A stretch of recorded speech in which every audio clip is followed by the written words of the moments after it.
Assalamualaikum warahmatullahi wabarakatuh dan salam sejahtera.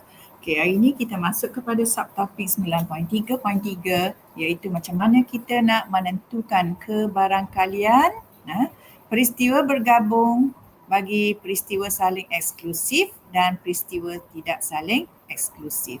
Jadi dalam pelajaran yang lepas, cikgu dah terangkan peristiwa saling eksklusif tu yang macam mana dan peristiwa tidak saling eksklusif tu yang macam mana.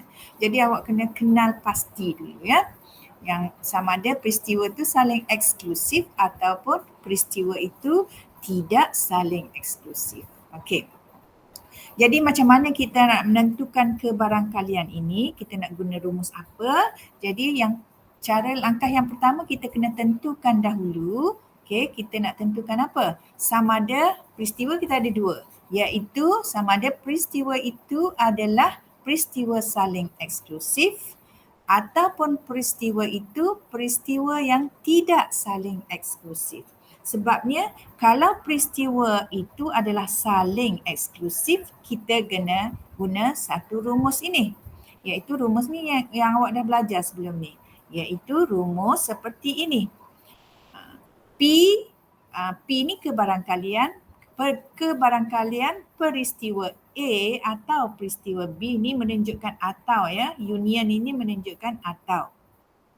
Jadi kebarangkalian peristiwa A atau peristiwa B adalah kita menggunakan rumus kebarangkalian bagi A kita tambah dengan kebarangkalian bagi B.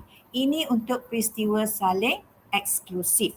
Okey, kalau peristiwa itu tidak saling eksklusif, kita kena guna rumus ini. Yang ni pun awak dah belajar sebelum ni, iaitu kebarangkalian bagi peristiwa A atau peristiwa B adalah sama dengan kebarangkalian peristiwa A kita tambah dengan kebarangkalian peristiwa B, tetapi kita kena tolak pula ya. Tolak dengan kebarangkalian peristiwa A bersilang dengan peristiwa B. Ini untuk peristiwa tidak saling eksklusif. Jadi jangan tukar rumus ni ya. Kalau saling eksklusif kita hanya tambah saja. Tapi kalau peristiwa itu tidak saling eksklusif, kita kena tolak yang persilangan itu ya. Persilangan dua peristiwa ini. Jadi kita tengok contoh di sini. Contoh ni awak boleh lihat dalam buku teks muka surat 259 ya, muka surat 259. Okey, 5 kepingkat berlabel dengan huruf CINTA. Cinta awak suka kan bercinta. Dimasukkan ke dalam sebuah kotak. Okey, dalam kotak tu ada 5 kad yang berlabel dengan huruf CINT dan A. Sekeping kad dipilih secara rawak. Kemudian disuruh hitung kebarangkalian kad itu berlabel huruf konsonan atau ini atau kita kena guna ni union ya, ataupun yang berlabel dengan huruf A. Jadi di sini cikgu bagi di sini kita anggap K ni ialah peristiwa kad dipilih berlabel huruf konsonan. Okey, berlabel huruf konsonan. Cikgu labelkan peristiwa ini sebagai K. Dan C pula ialah kad yang dipilih berlabel huruf A. Jadi dalam ni kita kena senaraikan. Okey, cikgu dah tunjuk di sini senaraikan. K ni ialah konsonan. Jadi konsonan tu selain daripada A, E, I, O, U. A, E, I, O, U tu ialah vokal. Jadi dalam ni A, I ni bukan. Jadi C, N dan T sahaja ialah huruf konsonan. Jadi bilangannya ada 3. Jumlah semua ada 5 ya. Dan yang berlabel huruf A hanya ada 1 sahaja. Jadi di sini kita kena pasti. Daripada sini kita sudah nampak. Adakah peristiwa ini saling eksklusif ataupun tidak saling eksklusif.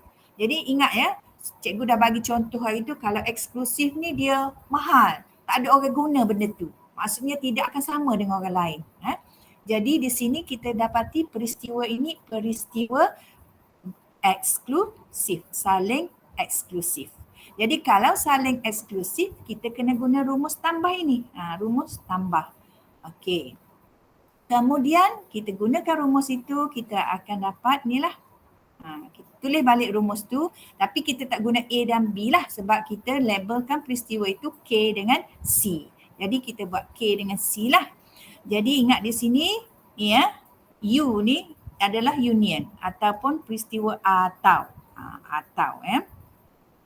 Jadi kita kena cari kebarangkalian peristiwa K. Jadi kita lihat di sini peristiwa K ni, peristiwa K ada 3 item, 3 saja ya.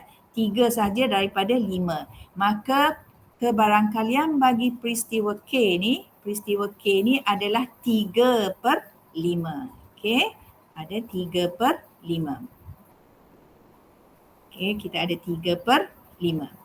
Kemudian kita kena tambah dengan kebarangkalian bagi peristiwa C. Peristiwa C kita hanya ada 1 daripada 5.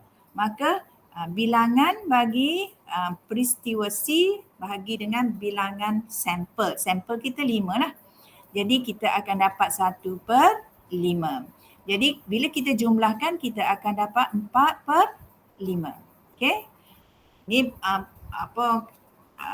penyebut dia sama, tak ada masalah lah. Kalau tak erti pun guna saja kalkulator, awak akan dapat dia punya jawapan ialah 4/5. Okey, kita dah selesai jawapan untuk contoh 9. Jadi awak kena faham molek, sebelum kita nak guna rumus yang mana, kita kena pasti dulu sama ada peristiwa itu saling eksklusif ataupun peristiwa itu tidak saling eksklusif. Jadi lepas ni cikgu akan bagi contoh seterusnya.